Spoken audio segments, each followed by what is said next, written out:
Election کے معاملے میں تمام بڑی تحریکیں جماعتیں اب ایک پلیٹ فارم پہ اکٹھی ہو رہی ہیں. جماعت اسلامی, GDA, ان کے ساتھ مل کے کراچی میں جو ابھی آپ نے دیکھا ہوگا ان کا بہت بڑی پاور شو. اب 23 فروری کو حتمی احتجاج کا اعلان ہوگا, اس کے بعد احتجاج کا سلسلہ شروع ہوگا. اب یہ احتجاج جب اسمبلی کے سامنے پہنچا تو پھر یہ حکومت مکمل فارغ ہے. اب ایک طرف یہ معاملہ ہوگا, اس کے بعد پھر پنجاب کی طرف شروع ہوگا اور مرحلہ وار ہوگا. احتجاج پھیلانا ہے. عمر ایوب کی آج بڑی اہم ملاقات عمران خان سے تھی, ان تمام معاملات پر لائے عمل بنانا تھا, لیکن انہوں نے جو پنجاب کے لچے لفنگے ٹچے بدماشوں کو ججز کے سامنے باڈی گارڈز کے سمیت ملاقات کرنے دیتے ہیں. دوسری طرف پاکستان کی عوام کا بھاری مینڈیٹ رکھنے والی عمران خان, ان کی بہنوں کو باہر 5-5 گھنٹے وہاں کھڑا کیا جاتا ہے. ایسے یہ بغیرت لوگ ہیں, ان کے اندر شرم ختم ہو چکی ہے. حقیقی معنوں میں زائنسٹ حکومت ہے. یقین کریں جس طرح مقبوضہ کشمیر میں یا فلسطین میں جو ہوتا رہا, فلسطین میں وہ بیت المقدس کی بات کرتے تھے, یہاں انہوں نے قاضی فائز کے ذریعے مذہبی معاملات شروع کر دیے. وہاں بھی سوشل میڈیا پر آزادی اظہار رائے پر مکمل پابندی تھی, یہاں بھی پاکستان میں سوشل میڈیا بند. دھمکیاں دی جا رہی ہیں, GIT بنا دی جائے گی, لوگ گرفتار کر لیں گے, یہ کر دیں گے, وہ کر دیں گے. لیکن جس طرح وہاں مسلمانوں کا دل ٹوٹا اور غصہ, نفرت اور حقارت ہے, اسی طرح اس وقت پاکستان میں یقین کریں بچے کے دل میں ان کے لیے نفرت اور حقارت ہے. اب تحریک انصاف کی قیادت صبر و تحمل کا مظاہرہ کر رہی ہے, اچھی بات ہے. 3 مارچ کو انٹرا پارٹی الیکشن کروا کے یہ لوگ تحریک انصاف اپنے سیاسی نشان بلے کی واپسی کے بعد دوبارہ, کیونکہ اگلا الیکشن نظر آ رہا ہے, یہ میری بات یاد رکھیے گا, یہ لوگ جانتے ہیں یہ حکومت نہیں چل سکتی اور یہ انارکی کی طرف صرف معاملات نہ جائے, تحریک انصاف اس سے بچ رہی ہے, ورنہ یہ چاہتے تو بہت کچھ ہو سکتا ہے ابھی بھی. لیکن اب تک دیکھیں پاکستان کی قوم کو مایوس نہیں ہونا, کامیابیاں آپ کی بہت ہیں. یہ جعلی مینڈیٹ کی حکومت انشاءاللہ تباہ و برباد ہوگی, وہ ثبوت میں آپ کے سامنے رکھتا ہوں. آپ کو تو مبارکباد دینی چاہیے کہ اس تاریخ کے بدترین الیکشن میں بھی پاکستان کی عوام کی بہترین پرفارمنس, جن کا نعرہ تھا جمہوریت انتقام ہے, عوام نے یہ ثابت کر کے دکھایا کہ اصل میں انتقام تو آپ نے لیا. نواز شریف چوتھی مرتبہ وزیر اعظم نہیں بن سکا, سادہ اکثریت کا جو وعدہ تھا وہ پورا نہیں ہوا, MQM کو جو 2013 میں نشستوں کا وعدہ تھا وہ پوری نہیں ہوئی, بلاول زرداری وزیر اعظم نہیں بن سکا.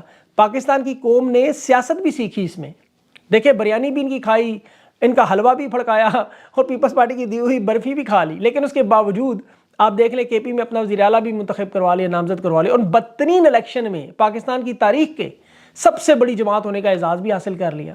نواز شریف کی ٹیم کا 12واں کھلاڑی شہباز شریف ایک دفعہ پھر ٹوٹی پھوٹی وزیر اعظم کی کرسی پر. اور دیکھیں پاکستان کی قوم میں سیاسی بیداری اور شعور کا نتیجہ ہے کہ 10 دن لگا کے یہ لوگ ووٹ گنتے رہے, اور جن کے لیے انہوں نے گراؤنڈ چھینا, دوڑ سے باہر کیا, وہ دوڑ میں بھی موجود ہے, اور یہ جانوروں کی طرح بھی لڑ رہے ہیں. لانے والے بھی پریشان, آنے والے بھی پریشان. وزیر اعظم کے کرسی پر جسے بھی بٹھائیں گے, یقین کریں میں آپ کو دعوے سے کہتا ہوں, وہ ایک دن بھی سکون سے نہیں بیٹھے گا. کرنٹ مارنے والی کرسی ہوگی, اچھلیں گے, چیخیں گے, چلائیں گے, وہ جس طرح مریم اورنگزیب کہتی تھی. یہ زبردستی پکڑ کر بٹھانے والے بھی بالآخر تنگ آ کر اسے خالی ہونے پر مجبور کریں گے, خود کریں گے. یاد رکھیے گا میری بات. ابھی اس کی میں آپ کو ثبوت دیتا ہوں. سب سے بڑی رپورٹ فائنینشیل ٹائمز, دنیا کا سب سے بڑا جریدہ, امریکہ, لندن, نیو دہلی, سارے بڑے بڑے ایڈیٹرز ملا کے انہوں نے ایک رپورٹ مرتب کی.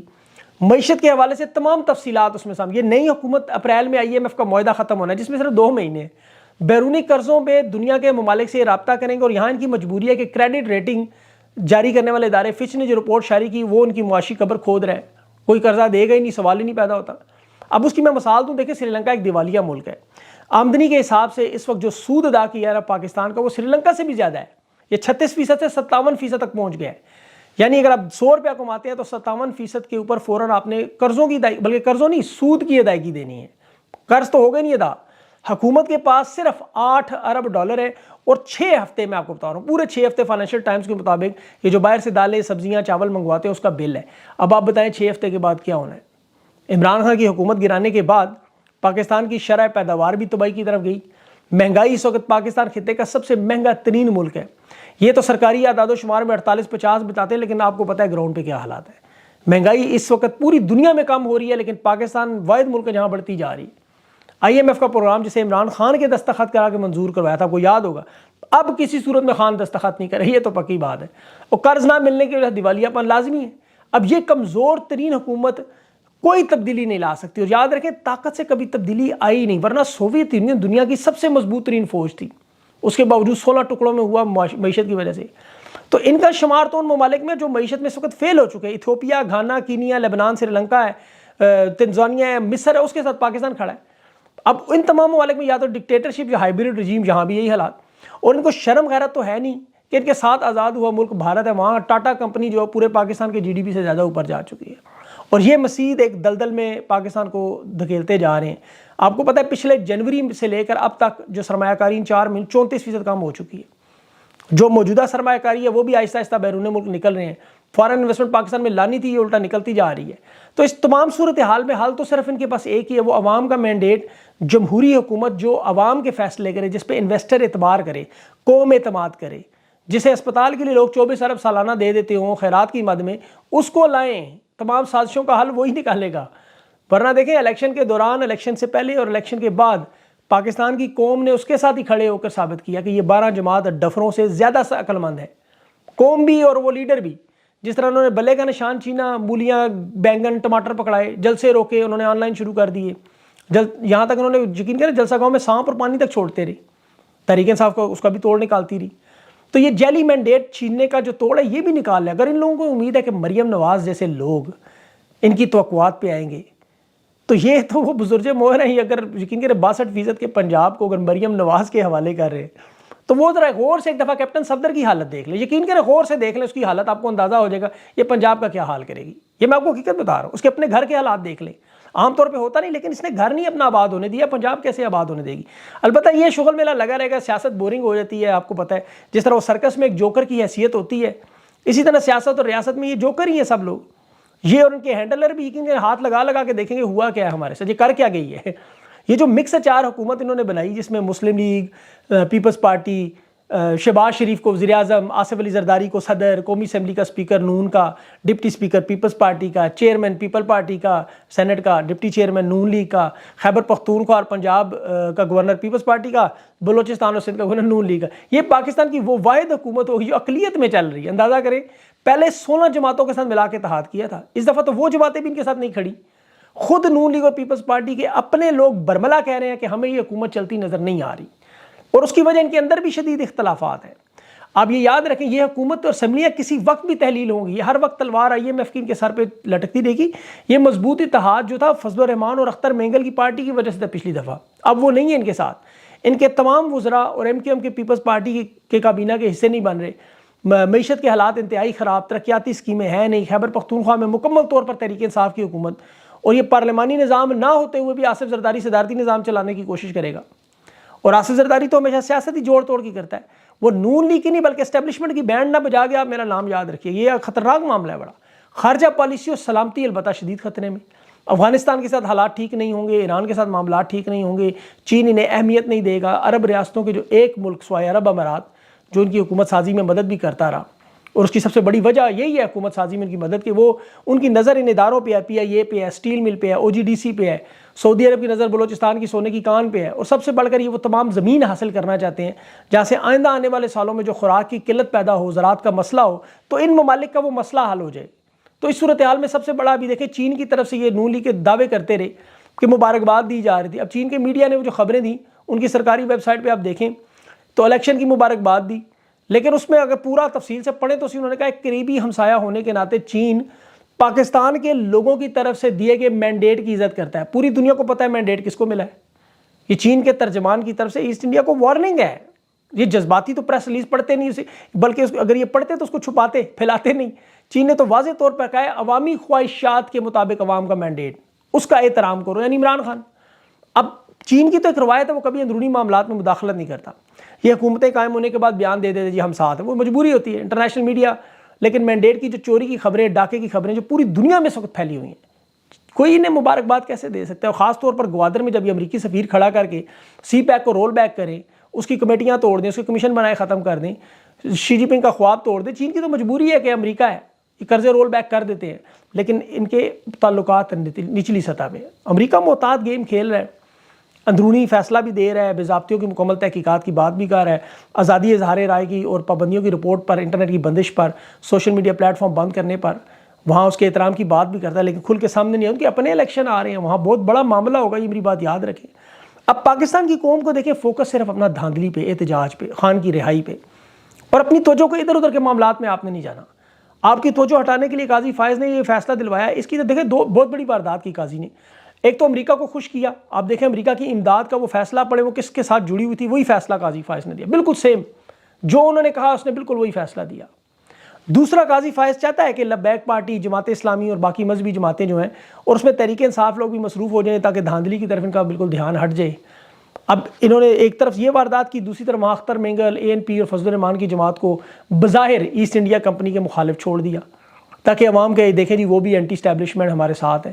لیکن آپ لوگوں کو صرف فوکس دھاندلی پہ، احتجاج پہ رکھنا ہے. اپنے ٹویٹر یا ایکس تک جن کی ایکسیس موجود ہے وہ امریکہ اور برطانیہ کے تمام اداروں کو ان لوگوں کی دھاندلی کے بارے میں اطلاع دیتے رہیں، بار بار پریشر ڈالتے رہیں، فارم 45 یہ چیزیں اٹیک کرتے رہیں تاکہ ان ممالک میں ان کے ویزے کم از کم بند ہوں. اور اس وقت خیبر پختونخوا میں کس کو عہدہ ملنا چاہیے، کس کی مشہوری کرنی چاہیے، ان چیزوں پر توجہ نہ دیں. فوکس رکھیں اپنے ان چیزوں پر. یہ آہستہ آہستہ بھی تو دیکھیں حکومت بنی نہیں ہے. اور آپ لوگوں کو میں نے پہلے بھی کہا لڑائی لمبی ہے، تو اس میں آپ پلیز ہتھیار نہ ڈالیں، مایوس نہ ہوں، دوبارہ اپنے آپ کو قائم و دائم کریں، نئے عزم کے ساتھ کوشش کریں. اگر آپ لوگ ہتھیار ڈال گئے تو یقین کریں آپ کا ساری محنت ضائع ہو جائے گی. تو اس وقت جان مارنے کا ٹائم ہے، اس وقت پیچھے ہٹنے کا ٹائم نہیں ہے. کمنٹس میں اپنا اظہار رائے کریں تاکہ مجھے پتہ چلے آپ زندہ قوم ہیں انشاءاللہ، تاکہ ہم لوگوں کا بھی حوصلہ آپ ہے. یہ بات یاد رکھیے گا. اپنا خیال رکھیں. اگلی ویڈیو تک کے لیے اجازت دیں. اللہ حافظ.